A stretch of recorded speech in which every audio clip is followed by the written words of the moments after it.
Preface and explanatory notice. Notice.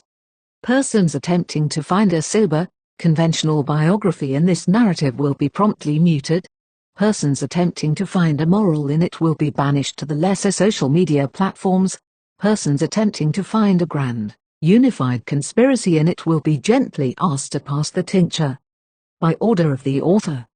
To the reader, it is customary, when presenting a volume of such staggering historical weight and peculiar geography as the one you now hold, to offer a few words of apology or, at the very least, a polite explanation. I shall offer neither.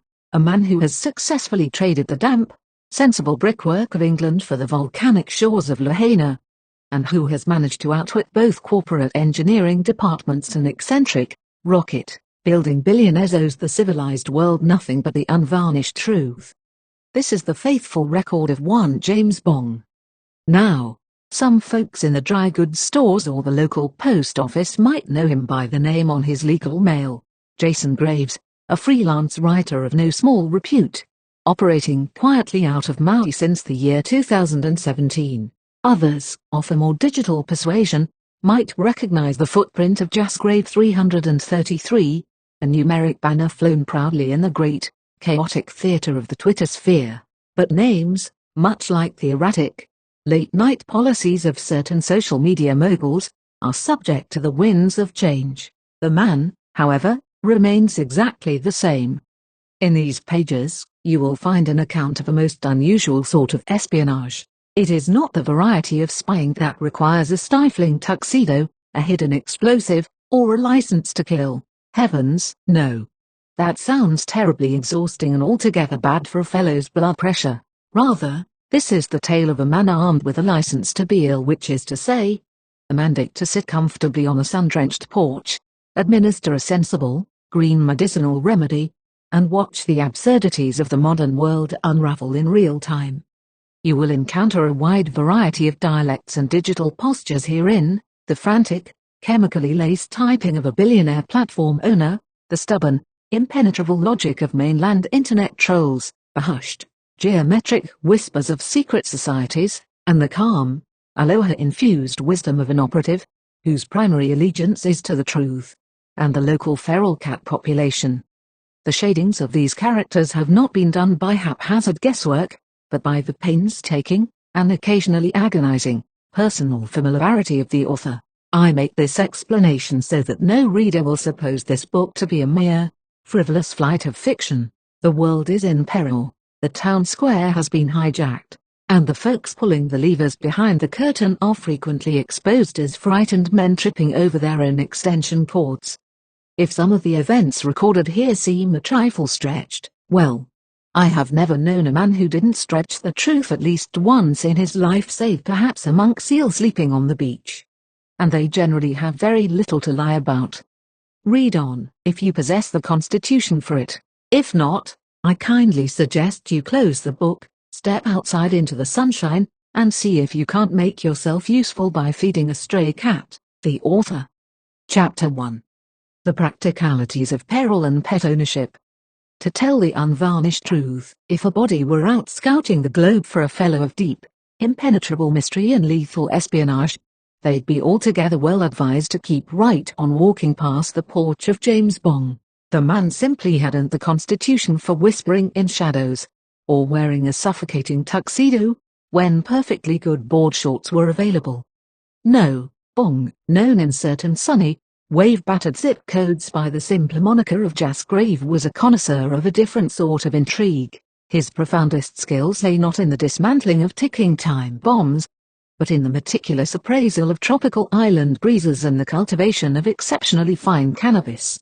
He held an undisputed mastery over the windsurf, could navigate the scuba depths with the grace of a startled flounder, and possessed an appetite for fresh, sizzling ground beef burgers that was nothing short of a local legend. Yet, a man gets to a certain juncture in his earthly sojourn, where the heady thrill of riding the surf and eating himself into a contented stupor just doesn't entirely fill up the corners of his soul. He gets practical. He realizes that a truly grounded operative requires a steady foundation, a sturdy roof against the Pacific rain, a good woman, a musical instrument to strum when the sun sinks low, And, perhaps the most critical tactical asset of all, a cat. You see, a man without a feline companion is a man untethered from reality. For there is no creature on God's green earth better equipped to look a human in the eye and remind him of his utter insignificance. And humility was exactly what James Bong needed, for he had accidentally embarked upon a crusade in a realm far more treacherous than any shark-infested reef. The sprawling, chaotic frontier of the Twitter-sphere. It was a peculiar kind of warfare. A very rich man, possessing more dollars than sense and a penchant for launching things into the sky, had recently purchased the whole digital town square outright. In a fit of what can only be described as billionaire's whimsy, he painted over the cheerful bluebird and slapped a mournful, jagged X on the front door. This wealthy overlord descended upon the populace with an onslaught of algorithmic wizardry and peculiar decrees, scattering the humble folks who only wished to share pictures of their breakfasts. But from his humble origins amidst the swaying palms and the sweet, hazy smoke of his afternoon constitutionals, Bong struck back, armed with nothing but his trusty 33. Status and a remarkably steady head, he began to conquer this new X-sphere. It turns out that a man fortified by island tranquility, and a purring tabby cannot be easily rattled by the digital temper tantrums of the world's richest tycoon. Bong's social media power grew not through shouting, but through the profound, unbothered silence of a man who knows where to find the best local waves. Still, the world at large was in a state of unmistakable peril, and practicality demanded action. The quiet life was fine, and occasionally still a good deal of fun, but duty was calling.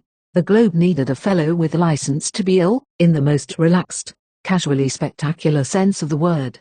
It was time for James Bong to leave the immediate comforts of his porch. There were thrilling, slow-speed chases to be had. There were faraway climbs to infiltrate, where nefarious villains inhabited luxury. Palm-treed resorts filled to the brim with exotic stuff and overpriced cocktails. Bong packed his ukulele, gave the cat a reassuring pat, and adjusted his sunglasses.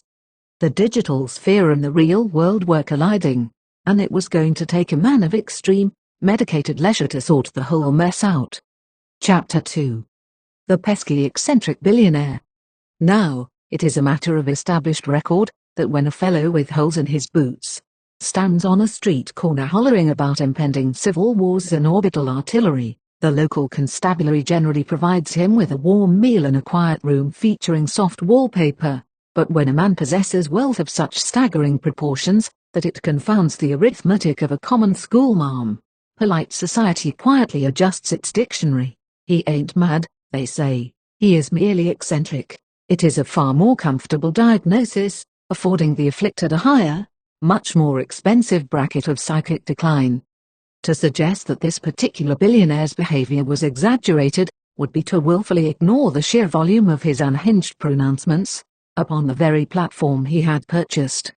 This digital town square had once been a relatively harmless saloon. It was a place where folks could pleasantly squabble over the proper construction of a cheeseburger, or proudly display blurry photographs of what they swore on their mother's grave was an interplanetary runabout. It was a chaotic, beautiful bazaar of public thought, and it was exactly here that our friend Bong, operating under the numerical banner of 333, had pinned his curious observation, an image of a pulsating, white-edged anomaly cruising the skies of Maui. He had posted this curious skycraft a full 2 years before the great sorrow fell upon Lahaina. Now, the human mind is a peculiar and restless machine. It loves a pattern more than a hound loves a soup bone. When you have an eccentric tycoon casually boasting about possessing space lasers to his millions of followers, and you set that alongside Bong's old photograph of a glowing triangle, it doesn't take long for the fearful imagination to start drawing straight, fiery lines between the two, to look at the tragic ashes of a 400-year-old royal town, and think these bizarre digital ramblings and historic sorrows were intimately related, was a temptation that swept through the platform like a gale. But as any honest man who has watched the island winds whip through the dry brush will tell you, the world is perilous enough without needing phantom artillery in the stars to explain our tragedies. The heartbreak of Lahaina was a hard, earthly reality, a terrible alchemy of severe drought, vulnerable infrastructure, and howling hurricane. Gales. It was a sorrow far too heavy and real to be hung on the flimsy peg of a billionaire's boastful, ill-timed internet jokes. Yet, as James Bong sat on his porch, observing the billionaire's digital circus on one screen, and the very real recovery of his island home on the other, he couldn't help but shake his head at the timing of it all. The devil might not have been wielding a space laser, but he was certainly having a field day in the town square, muddying the waters of truth and keeping the whole world thoroughly, perpetually spun up. Chapter 3. The Ultimate Geometrists in the Paris Hit Squad. Now, it takes a peculiar sort of prophet to stand on the porch, look at a buzzing screen, and foresee the precise moment when the evening news is going to validate the wildest accusations of grand conspiracy. It was almost too perfectly timed, just as James was fixing to put pen to AI ink, and expound upon how a pulsating Maui UFO sighting connected a pesky billionaire to the deep, subterranean state of a government, mind you, that preferred the absolute darkest shadows, but hypocritically encouraged mass capitalism from the very social media platform it used to obscure the truth. Shudder the thought that the ex-town square might actually be used to quietly pull back the heavy curtain of consensus fog and reveal the actual, unvarnished state of the universe. But Bong, as we have established, was forged from a curiously tougher metal. His primary temperance was a blend of relentless curiosity and a healthy, unshakable suspicion. More importantly, he possessed that rare and uncomfortable quality of having actually walked the walk and talked the talk. It is this exact difference that sorts the mental chaff of illusion from the solid wheat of reality. You see, in his younger, exploring days, Bong had made earnest strides to become a Freemason. He had knocked on the door of the ultimate geometrists, looking for the ancient truths built into the square and compass, but a man with eyes in his head learns things along the way. Details in the stock and trade of the brotherhood that made second-guessing the entire endeavor a strictly necessary exercise. He walked away before the apron was tied too tight. And wasn't he entirely justified? For the veneer of this whole bizarre story, the absolute cream on the conspiratorial cake, had just broken across the wires of the AFP news agency. 22 individuals, heavily adorned with the symbols of the most elite fraternity in the world, had been credibly hauled into a French court, charged with running a mafia-style hit squad out of the Athena Lodge in the Paris suburbs. These weren't just respectable gentlemen driving tiny cars for sick orphans and organizing charity pancake breakfasts. No, the actual facts of the matter were far more incredulous and entirely nefarious. They were accused of bumping off a professional racing star over a debt, and terrorizing CEOs. They only met their ruin when they botched an assassination attempt on a business coach. A hit ordered under the utterly fabricated pretense that she was a Mossad-linked agent. The tragedy and the dark comedy of it all lay in the hitmen themselves. These were military men, foreign intelligence officers, and police who earnestly believed they were carrying out sanctioned, wet work orders for the interior government. Instead, they had been entirely duped. They were carrying bloody water for a Masonic internal dark plan, orchestrated by a venerable master, who merely needed the muscle of the state's own intelligence and police services to settle his petty business rivalries. It was enough to make a man take a long, slow drag of island air, and reconsider everything he thought he knew about the folks pulling the levers of society, when the people supposed to act for the good of the public are busy taking orders from a secret lodge's hit list. Well, suddenly those space lasers and deep state rumblings don't sound quite so crazy after all. The universe was running quietly behind the curtain. Indeed, and James Bong was perfectly positioned to watch the stagehands trip over their own geometry. Chapter 4. Words, Sticks, Stones, and Clues. Now, a man can spend his whole life thinking a word is just a sound you make to get somebody to pass the potatoes, or a string of letters you type to share a schematic of a flying saucer. The internet, that grand and chaotic contraption, is overflowing with them, a veritable flood of nouns, verbs, proverbs, and wildly ambitious prophecies dumped into the global network every second of the day. But to believe that the words chosen by the world are mere accidents of the tongue is to be entirely blind to the hidden machinery of the universe. Words have weight, you see, and they carry a shadow. It would be a mighty boring task to try and convince an ordinary fellow of this, but to a barefoot, tropical, yet globally minded spy like James Bong, the sheer non-coincidence of it all was glaring. When you take the alphabet, lay it out on a simple repeating numerical table of 1 through 9, and hold it up to the light alongside a classic English translation of the good book, the grandest truths start peeling away from the consensus fog. Take, for instance, the great roaring engine of American broadcasting. If a body were to ask why Fox was the main news feed leading the nation, the most popular source of daily outrage and comfort, he need only look at the math. In our little repeating table, the letter F sits comfortably at the number 6. The letter O, being the 15th letter of the alphabet, boils down mathematically, 1 plus 5, to another 6. And X, the 24th letter, reduces, 2 plus 4, to a third 6. 3 sixes, a beastly signature, clear as a bell, beaming right into the living rooms and waiting rooms of the nation under the guise of the evening news. The old Romans, who knew a thing or two about conquering folks, had a phrase for this sort of business, prima victoria in mente estate. The first victory is in the mind. The battles of this modern, civilized age aren't fought with sticks and stones or ironclads. They are fought behind the eyes. The main news media was out there running a daily, mesmerizing campaign, deploying occult, biblically worrying arithmetic to capture the public imagination and keep it locked in a comfortable cage. These clues didn't slip past Bong.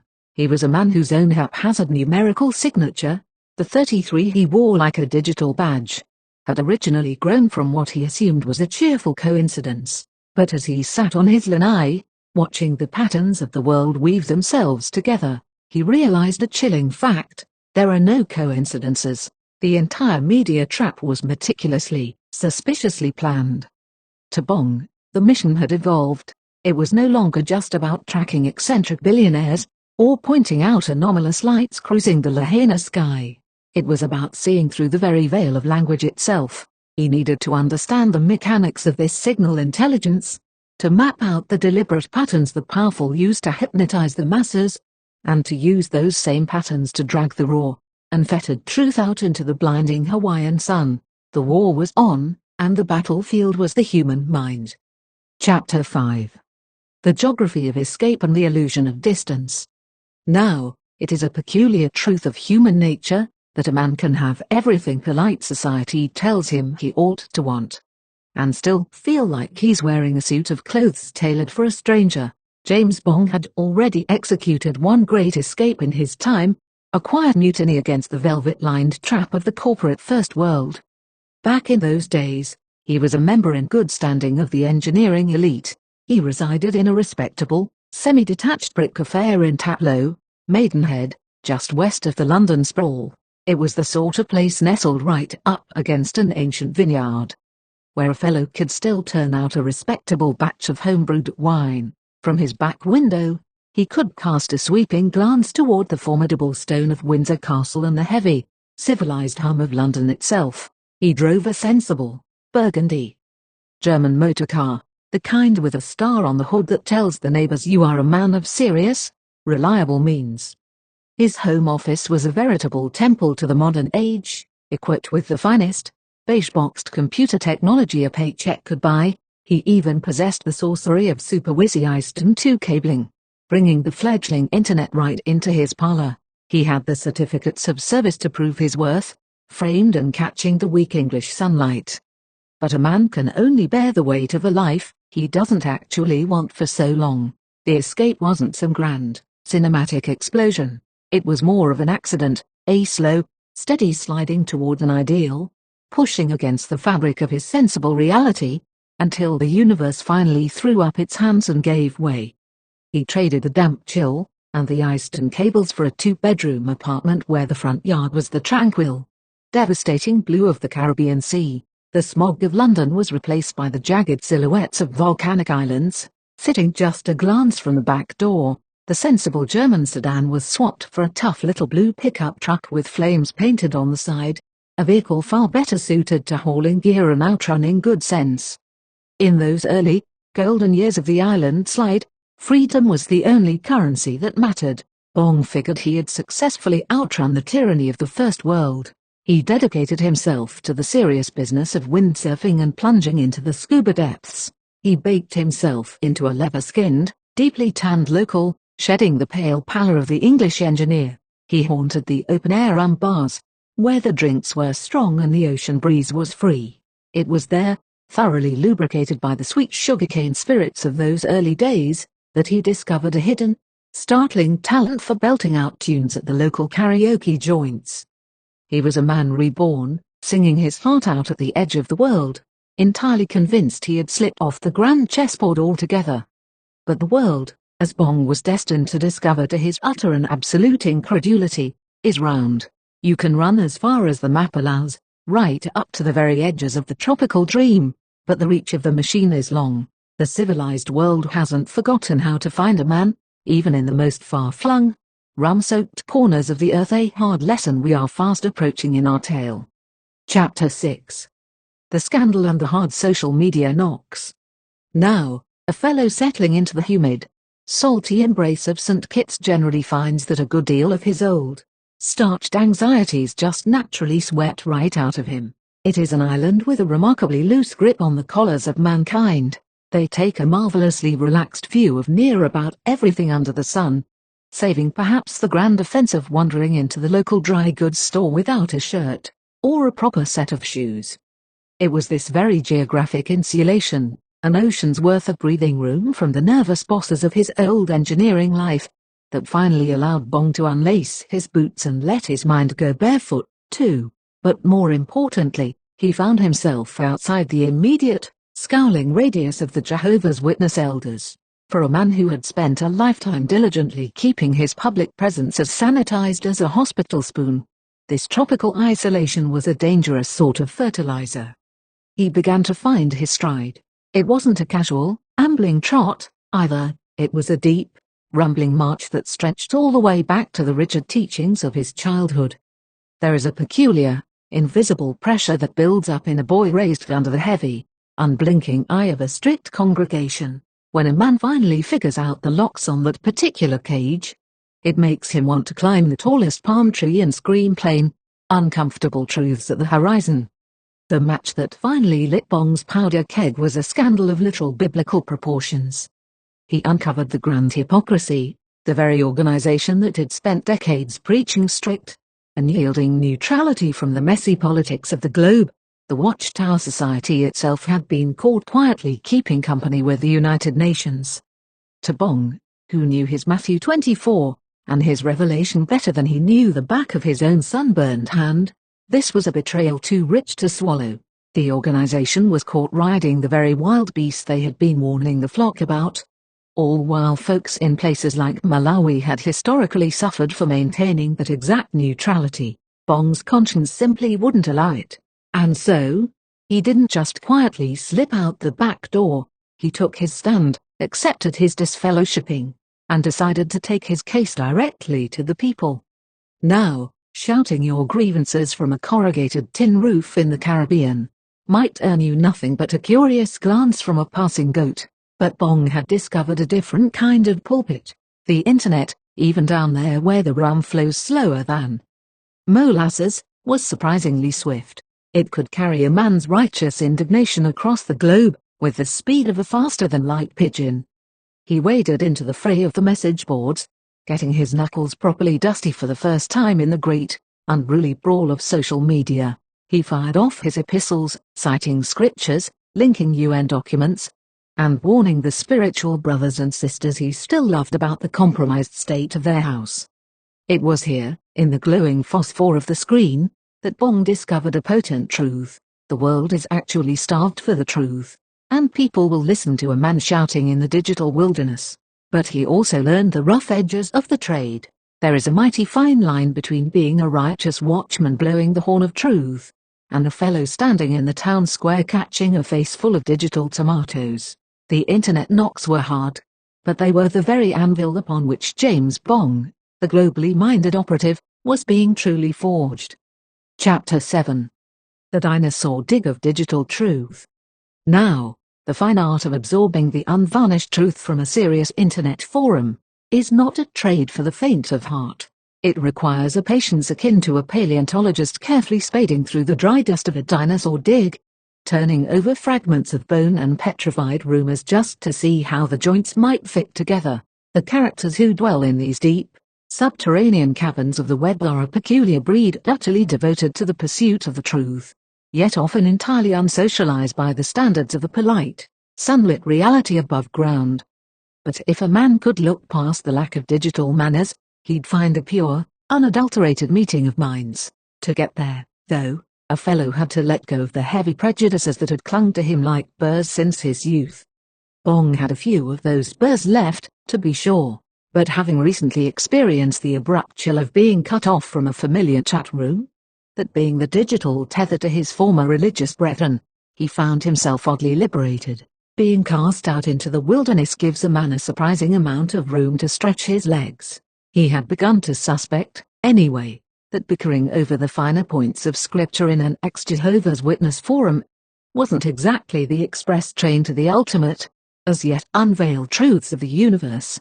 So, Bong made a clean break. He swapped the fiery, Bible-burning debates for a new frontier, entirely uniting with a crew of disclosure seekers. They had founded a virtual discussion reality that actually encompassed his growing dilemma about the true nature of the world. This was no Sunday school class. This was the bleeding edge of the internet, a place akin to the captain's blog, where men of serious, speculative intellect examined the geometric signatures behind everything from orbital mechanics to the tragic landfall of hurricanes. Here, they didn't just look at the weather, they looked for the hyperdimensional evidence. They analyzed photographs of presidents standing amidst the rubble of the Gulf Coast, looking past the political speeches to find the hidden physics and deliberate mechanics operating behind the curtain of natural disasters. Now, Bong had to firstly adjust this ethos for the remarkable reality that the rabbit hole didn't just go deep, it went sideways, backwards, and occasionally through the fourth dimension. He had to learn how to communicate with this unsocialized, brilliant crew, tuning his own island-tempered mind to the frequency of space news and hyperdimensional commentary. He was no longer just a man dodging his past, he was an operative gathering intelligence in the most chaotic, revealing library ever constructed by mankind. Chapter 8. The Scuttled Ship and the Neon Maelstrom. Now, there is nothing quite so startling to a crew of eager, wide-eyed sailors as waking up to find the captain has taken to the lifeboats in the dead of night and pulled the plugs on the ship's hull. But that is precisely the hand the universe dealt our island operative. The leader of their digital expedition, perhaps realizing his ragtag crew had gotten entirely too proficient at reading the navigational charts of the universe, and were actively conspiring to sail right off the edge of consensus reality, caught a sudden, terminal case of cold feet. He beamed himself out of existence, deleting the blogs, wiping the hard drives of the internet, and leaving Bong and the rest of the disclosure seekers washed up on a virtual sandbar. But a crew that has tasted the open, intoxicating ocean of truth doesn't just go back to knitting sweaters and watching the evening news.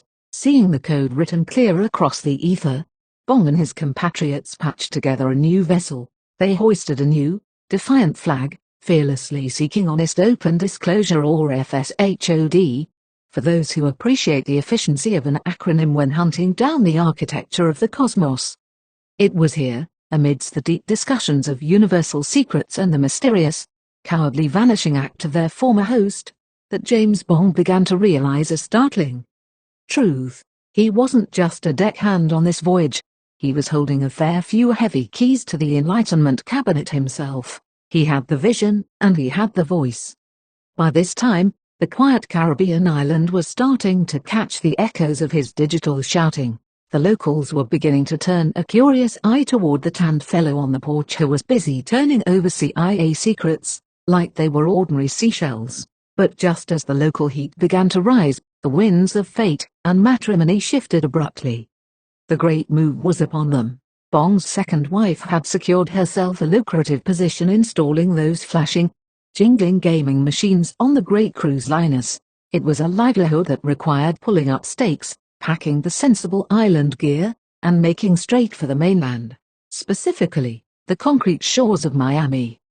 To say the transition was jarring would be a gross underestimation of the human nervous system. Dragging a man from the heady, barefoot tranquility of the tropics directly into the high-octane, suburban maelstrom of South Beach is enough to make a fellow positively ill, and ill he was. The relentless hum of the city, the oppressive density of mainland humanity, and the sheer, exhausting volume of the real world crushed the breath right out of his island lungs. The quiet majesty of the volcanic horizon had been replaced by neon lights and traffic jams. For a good while, the digital rooftops fell silent. Bong simply stopped posting. He retreated into the shadows of the palm-lined pavement, taking a long, cautious pause to understand exactly why this abrupt plunge back into civilization had made him so profoundly wary of putting his mind back out on the internet wire. The barefoot spy had hit a wall, learning his first real lesson in the hard geography of truth-seeking. Sometimes, to survive the noise, a man has to figure out how to navigate the silence. Chapter 9. The Transceiver and the Circuit Board Gremlins. Now, to properly understand how a man learns to navigate the treacherous, noisy rapids of the modern internet, you have to look back to the days when that river was nothing more than a quiet, trickling creek, before James Bong was an island-hopping connoisseur of tropical breezes, and long before he found himself breathless in the neon maelstrom of Miami. His beginnings were rooted in the damp, industrious market town of Hemel Hempstead. It was the very place of his birth, and as fate would have it, the very crucible where the raw iron of the information age was being forged. Back in those days, stretching from the late 80s right up to the dawn of 2003, Bong was not a spy of the tropical ether, but an apprentice in the most complex engineering departments a local data networking company could offer. He was a young man consumed by the literal nuts, bolts, and copper wires of the future. He cut his teeth in test and repair as a quality assurance technician. It was a trade that required the patience of a saint, and the suspicious eye of a seasoned riverboat pilot. He spent countless hours ensuring that the metallic boxes rolling off the production line could pass the strict muster of real, live data network packets.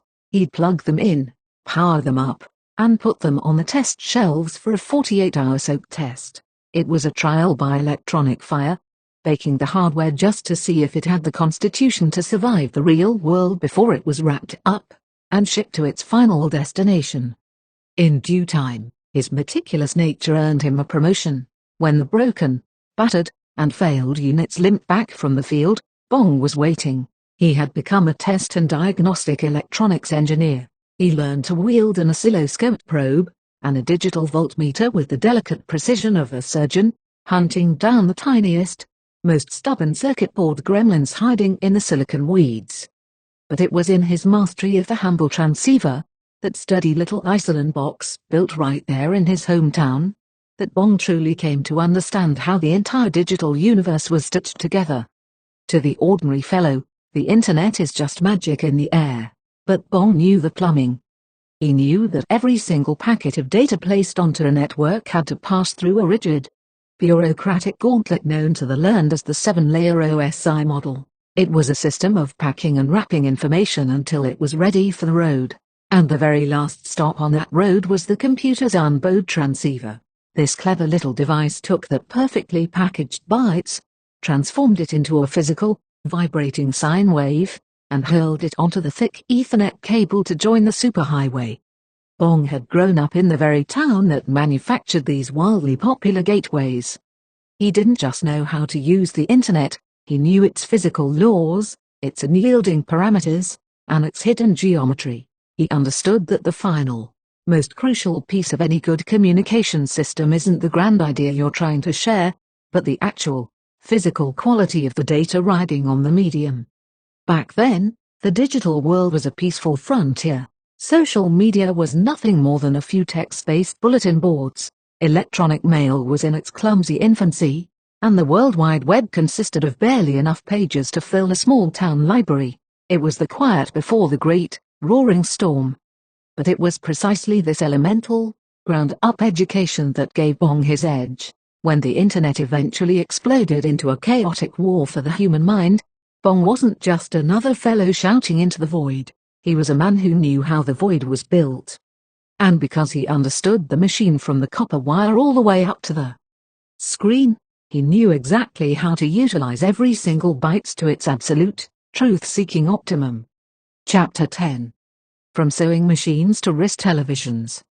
Now, in those early, humming days of the Silicon Dawn, the absolute leading edge of wizardry for a young Bong began with the Z80 processor. It was a humble, basic unit of power, to be sure, but it was the very spark that set the microcomputer age ablaze. Back in the damp chill of Hemel Hempstead, Bong had climbed the ladder to the noble, exhausting post of technical support engineer. He was working his fingers straight down to the bone over a machine that ran so fiercely it could near about fry a morning egg. A compact 486 33 MHz PC. To a man of that era, this beige box was the holy grail of computing. Its operating system possessed the early fever of the digital revolution. It could simultaneously juggle the frantic, flashing fault tickets of every major European business partner, yet still manage the miraculous feat of displaying personalized data. It was exactly the sort of machine a forward-thinking fellow hungered to have in his own parlor. It was on this very screen that Bong downloaded what would become his truest digital calling, a piece of screen art crafted by a Japanese artist, depicting a surfing robot. To Bong, it wasn't just a clever arrangement of pixels, it was a profound vision. Here was a machine so utterly free, so perfectly attuned to the world, that it could take on the raw, salty face of the ocean waves and win. The great shift of the modern age had begun, and Bong had a front row seat. He watched the grand parade of progress march by. First came those so-called portable computers that required heavy canvas carry straps and weighed enough to give a pack mule a hernia, looking for all the world like oversized sewing machines.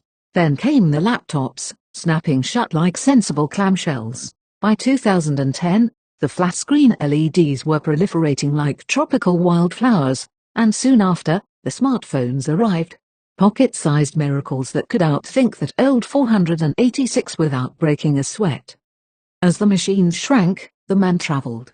Through the great, unpredictable swathes and changes of life, Bong finally navigated his way out of the Miami neon and, some 20 years later, washed ashore under the swaying palms of Lahaina, Hawaii. Here, the technology of old Sunday comic strips and silver screen spies had finally caught up with reality. Bong found himself strapping to his wrist a device that would make Dick Tracy green with envy and James Bond demand, an upgrade from Q Branch. It wasn't just a timepiece, it was a two-way communicator, a movie theater, a mail room, and a dictation clerk all rolled into one breathtaking stride of engineering.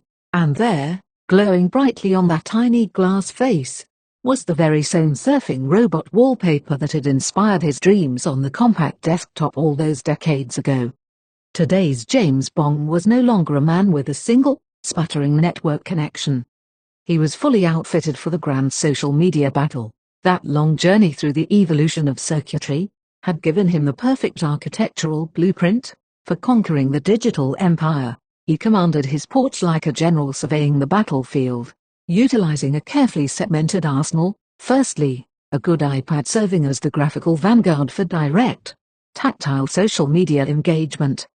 Secondly, a heavy-duty personal computer, reserved for the serious business of content creation and rapid-fire input speed. And thirdly, a brilliant offloading of all sub-processing. He kept his music flowing on its own dedicated device, left the relentless chatter of communications entirely to the iPhone, and employed a second screen for the laptop PC. He had built himself a small, private panopticon of the world right there on the Pacific Rim, with the breeze in his hair and a cat likely asleep on his keyboard. This barefoot operative could oversee the entire digital theater, ready and able to pierce right down to the molten core of every single data packet, if the truth required it. Chapter 11. Wisdom of Internet Proportions. Now, there are folks in this world who spend their mortal hours quietly acquiring things. Some collect dusty postage stamps, others hoard little painted train sets. James Bong, however, collected knowledge. He gathered up the raw data of the universe, taking whatever shortcuts and clever hacks were strictly necessary to reach a point of total understanding, or at least a high enough percentage to successfully bluff the devil himself in a high-stakes game of cards. His journey, stretching all the way from the damp brickwork of England to the volcanic soil of Hawaii, and all the various lifetimes he lived in between, as an engineer, a chef, a diving instructor, and a father, was the stuff of quiet, callous legend. He had walked the walk and talked the talk. It was the sort of accumulated, hard-fought wisdom that would have made King Solomon himself scratch his beard in absolute envy.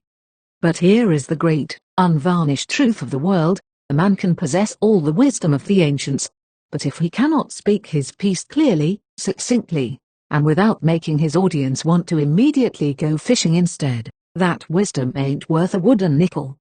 The digital void is not a gentle classroom. It requires a science to navigate. The abyss of social media is a treacherous canyon of hard knocks and skeletal ruins. The victors are usually the ones shouting the loudest, frantically selling their half-baked ideas from makeshift soapboxes. But beneath that noisy carnival lies the heavy, unseen toll it extracts upon the fragile human psyche.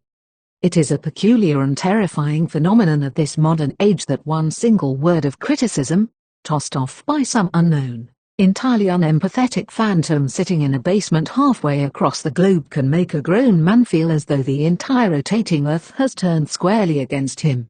The phantom weight of all those silent, watching eyes is a compelling reason to fret over getting every last comma and syllable just right. This was the new battlefield of thought, a fierce, unforgiving war zone of competing ideologies where no quarter was asked and none was given. Fortunately, Bong was not a fresh-faced recruit.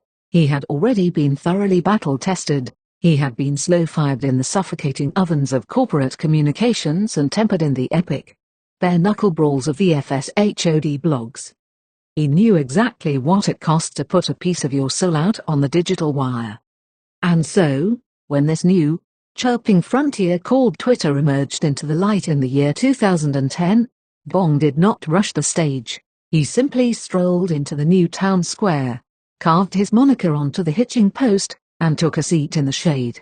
He was perfectly content to sit and observe, waiting patiently for the exact right day, the precise alignment of the digital stars when he would find his true voice, and lay down the verbatim truth of the universe for all to see. Chapter 12. The Eightfold Path of the Digital Glitch. Now, it is a curious thing for a man to wake up one morning and realize he has become something of a mystery, even to the fellows staring back at him in the shaving mirror. Over the steady march of time, that mystery had begun to unravel itself like a ball of cheap yarn.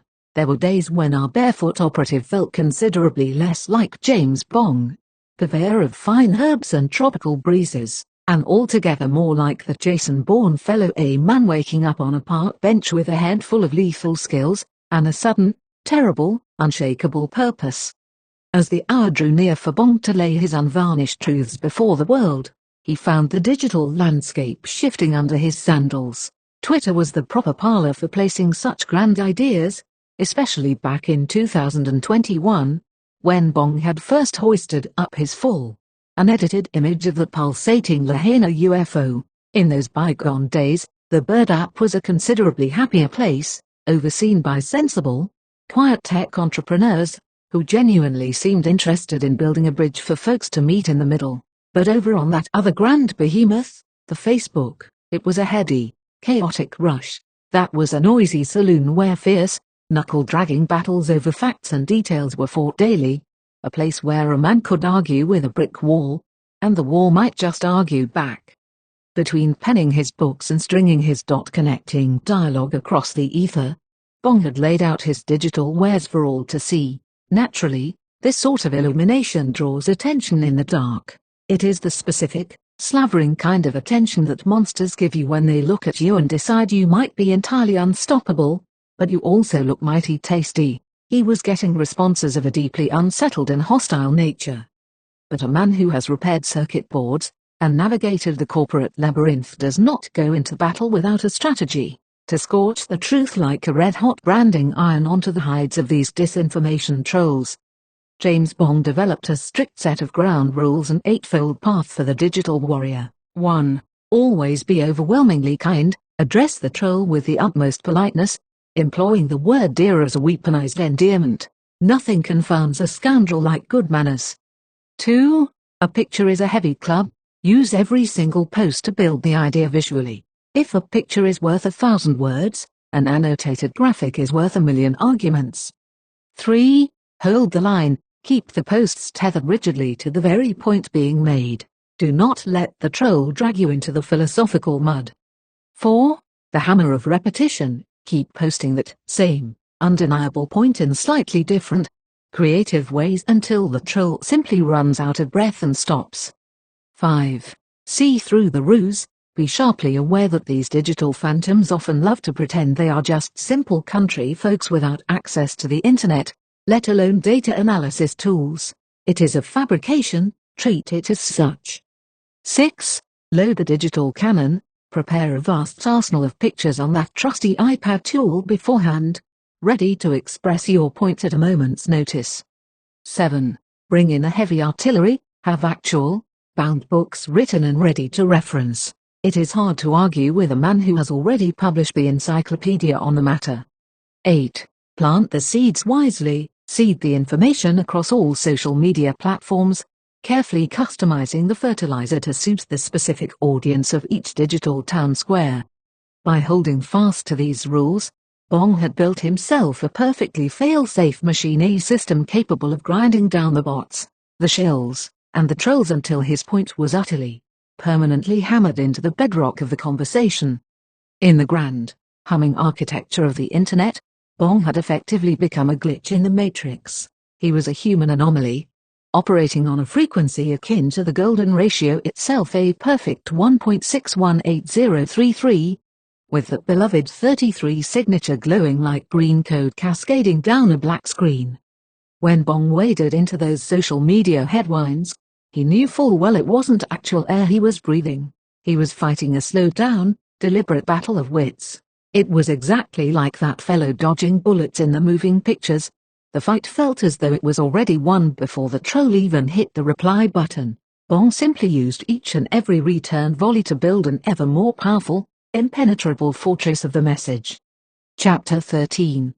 The Really Big Bomb and the Ketamine Confessions. To simply call the new owner of the digital town square eccentric would be to miss the mark by a country mile. It's like calling a Category 5 hurricane a brisk afternoon breeze. The plain, unvarnished truth was that Twitter had been thoroughly hijacked by a madman, and this wasn't a harmless, whistling in the street sort of madness, either. His particular brand of unhinged ideologies carried the distinct, sulphurous nuance of dark forces and fascist frothing. The public didn't need a magnifying glass to see it happen. The frantic, paranoid tightening of the platform's algorithms was as obvious as a neon sign in a dark alley. Folks who had logged on expecting the heady, free, collaborative days of old were suddenly confronted by the grim reality that their favorite digital saloon was being actively engineered to make a man want to run out and buy stock in heavy-duty aluminum foil. But the universe, as James Bong had long suspected, has a magnificent sense of irony. It turned out that the new owner, in his erratic flailing, accidentally brought the world's attention exactly to what was going on behind the heavy velvet curtains of power, and he did it entirely through his own reckless reveals. One such potent expose arrived like a thunderclap on a clear day. It was the sort of digital outburst that could only be reasonably speculated to have occurred shortly after a long, infamous ketamine session. The sheer volatility of the act was staggering. A post went up, tearing the roof off the establishment, only to be hastily deleted a short while later.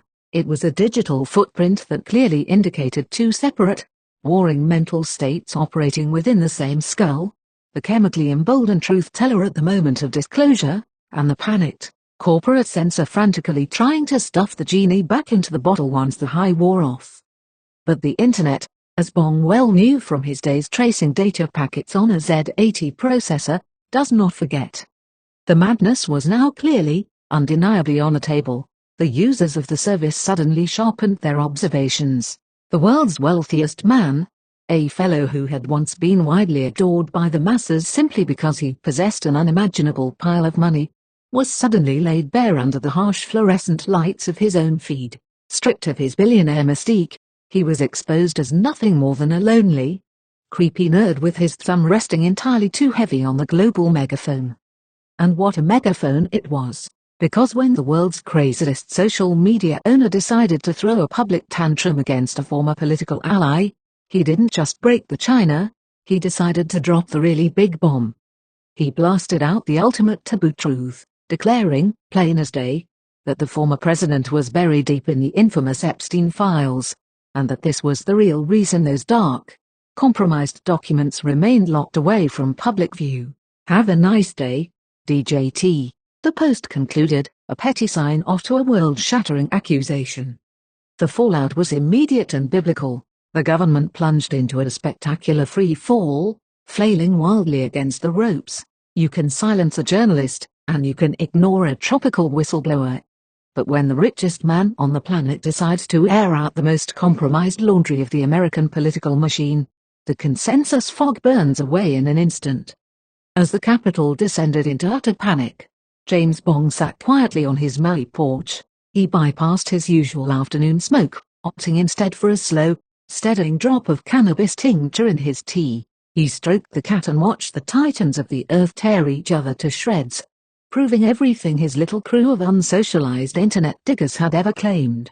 The war for the mind was reaching its crescendo, and the truth, ugly, undeniable, and bizarre, was finally out in the open. Chapter 14.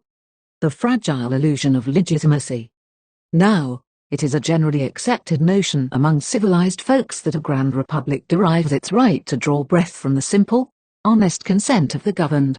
But as James Bong sat on his lanai, watching the digital ticker tape of the world go by, it became glaringly apparent that the consent of the governed had been quietly bought, sold, and manipulated by a man who treated the American electoral process like his own personal toy train set. To say the government was experiencing a crisis of legitimacy would be like saying a man falling out of a 10-story window is having a temporary disagreement with gravity. The cat was not just out of the bag, it had been strapped to a rocket and launched into the public square by the very fellow who owned the bag in the first place. It happened, as these things so often do in our modern age, in a moment of chemically emboldened hubris. The drug-fueled billionaire, arguably the wealthiest mortal to ever walk the earth and certainly the most erratic, decided to drop another staggering confession onto his own platform. He boasted, plain as the nose on your face, that without his direct intervention, the 2025 election would have been entirely lost. He laid out the political math with the cheerful pride of a child presenting a muddy toad. Without his heavy hand, the rival party would control the House, and the Senate would be split right down the middle. He had just cheerfully confessed to hacking the scales of democracy, all in favor of a certain multiple failed businessman, who dragged behind him the clanking iron chains of 34 separate felony convictions for fraud. It was a bizarre, unholy alliance, two tycoons who had conspired in their respective roles to pick the pockets of the American electorate, and steal away the prospect of a sane, functioning political future. But the high of such a grandiose, world-shaking disclosure is a fleeting thing. Sure enough, not long after this breathtaking boast was published for the world to see, the ketamine fog began to lift. The stark, terrifying reality of lawyerly advice, public backlash, and federal election laws came crashing back through the window. The tweet was hastily scrubbed from the record, vanishing into the digital ether, as though it had never existed, a clear indicator of two entirely separate mental states, operating between the moment of disclosure and the moment of censorship. Yet, the internet is a medium that does not suffer the illusion of a backspace key. The damage was thoroughly and irreversibly done. The Americans staring at their glowing screens were receiving a hard, unvarnished education. They were learning, in real time, that their elections were neither free nor fair. The great democratic system was being systematically taken over by the exact same forces that were actively wrecking the First Amendment, all while hiding behind the very banner of free speech. These were deeply disturbing times, steered by erratic madmen gripping the wheel of the ship with a white-knuckled frenzy, and Bong, viewing the wreckage through the clear, island air of Lahaina, could see it all perfectly. He wasn't alone in this realization, either. Fully 3/4 of the watching populace were wiping the sleep from their eyes, finally understanding the sheer, terrifying magnitude of the crisis. The illusion was shattered, the curtain was drawn back, and the operators of the great machine were revealed to be nothing more than frightened men furiously pulling levers in the dark. Chapter 15. The Devil's Broth and the Tropical Advantage. Now, it ain't in a gentleman's nature to boast, but if a body were to casually stroll onto the Twitter profile page of one James Bong, operating under the alphanumeric disguise of Jasgrave 333, or simply Jason, if you were permitted to peek beneath the operative's fedora, they would be met with a careful, calculated blast of truth. It is an esoteric awakening of such sheer visual decibels that a dozen touring rock bands, amplifiers cranked to the absolute limit, could not hope to drown it out. And if a man needs proof of dedication, he need only look at the ledger, 66,000 posts. The evidence is clear. This is a man driven by a locomotive's furnace. But the real power of the barefoot spy wasn't just in the volume of the noise. It was in the art of peering past the heavy curtains of the world, and doing it with a certain undeniable style. Take, for instance, the simple deployment of a greeting, to start a digital sentence to a stranger in the frozen grey grids of the mainland with a cheerful aloha is a tactical masterstroke. It immediately infects the recipient with a sudden, disarming tropical fever. It imbues the conversation with the unavoidable realization that Bong's perspective has been significantly upgraded from that of your average, basement-dwelling Twitter user. Living out there on the volcanic rim of the world had also afforded Bong the opportunity to procure some of the finest marijuana cannabis the good earth can yield, and in a quantity sufficient enough to keep his mind riding a steady, even keel. It kept his posts from wandering off into the digital weeds, steering the ship firmly and entirely toward the sovereign point, disclosure. But if you peer even closer, past the geographic luck and the green smoke, you find a man anchored by a foundation of surprisingly healthy habits. There were the breezy, warm dawn walks beside the great Pacific, where a man could stand in the surf and peer out at the distant, migrating whales, or simply admire the heavy, contented slumber of the monk seals holed up on the beach. Yet, Bong's truest, most unbreakable superpower didn't come from anything he had added to his life, but from the very poison he had subtracted. In his earlier, wilder days, that well-marketed poison had landed him washed up on the rocks more times than a man cares to count, staring at the sky with empty pockets and a pounding skull. But upon arriving in the Hawaiian Islands, surviving a particularly daunting and terrifying wipeout, Bong had struck a quiet, ironclad agreement with the Lord Almighty. He swore that if he were allowed to walk away from that wreckage, he would never let a drop of the devil's broth cross his lips again. And he kept his word. The rum, the beer, the wine, and especially that treacherous, sweet Grand Marnier, was all banished. He threw the whole bar overboard, vowing never to sip another drop of the civilized world's highly taxed ethanol. Instead, he placed the entire, delicate balance of his life squarely on the green, reliable fulcrum of Delta 9 THC, leaving him clear-eyed, remarkably unbothered, and entirely ready for the great digital war. Chapter 16. Superpowers, Feral Despots, and the Kibble Crusade. To truly understand the concept of a superpower, a man need look no further than the humble, domestic feline.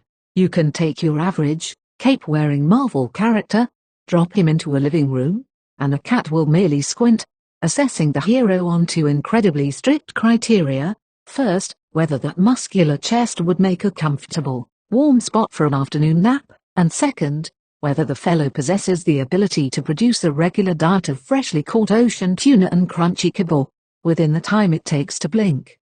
Cats, you see, had become Bong's tether to the raw reality beneath the noisy, digital reality in which we all currently live. We are humbled daily by these adorable, mobile plushies, entirely overlooking their true, grand purpose on this earth, which is to heal the human spirit. These furry despots hold absolute, iron-fisted control over a household, and they do it through the sheer, undeniable force of their cuteness. It was exactly this soft power that Bong had been quietly studying, and as it turned out, the feral cats of Hawaii were about to hand him a brand new lease on life.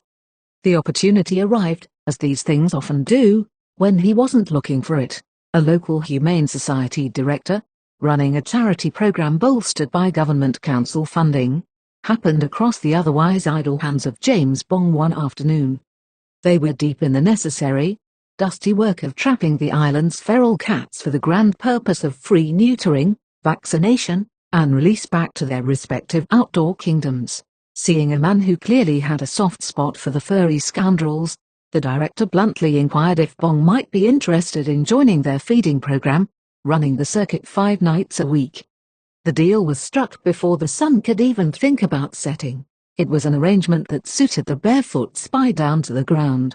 It entailed taking the wheel of a large, heavy iron classic vehicle, generously donated to the cause by the island's vast network of cat lovers. For his troubles, Bong would be supplied with ample amounts of green, medicinal herb to keep his own engine running smooth, alongside as much bagged cat food as the classic chassis could carry, and the gasoline required to make the rounds. For a man who felt he had already lived through every corporate, entrepreneurial, and service job the civilized world had to offer, this felt like the truest, most honest role for the foreseeable future. There was something profoundly grounding about the work. Getting to know the distinct, ragged personalities of every single stray cat in Lahaina was a genuinely special kind of intelligence gathering.